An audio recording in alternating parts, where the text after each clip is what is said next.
The US and Russia are butting heads over President Trump's plan to scrap a Cold War-era arms control treaty. But the treaty's potential demise might have more to do with a third nation, China.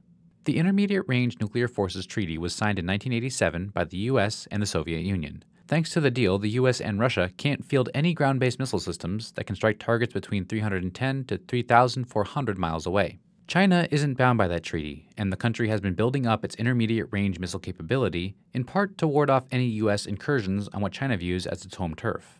So basically, China can use precision-guided missiles to attack or threaten important U.S. military targets in this region, including U.S. ships. So increasingly, they can threaten a wide range of U.S. regional military targets, as well as military targets in American allies countries, Japan and South Korea. The U.S. does have options to respond to China.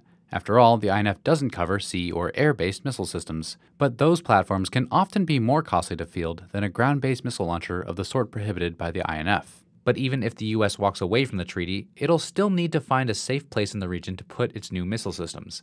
That's easier said than done.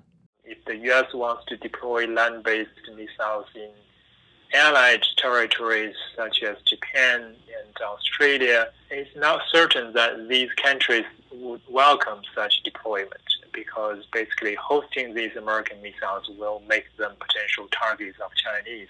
It's worth noting that Russia shares a lot of similar concerns with the U.S. about China's missile buildup. It's possible that Trump's moves to pull out of the INF could prompt a broader renegotiation of the deal that includes China's capabilities. But it's also likely China and Russia will respond to this move by stepping up their own weapons programs, which could lead to a new arms race in the region.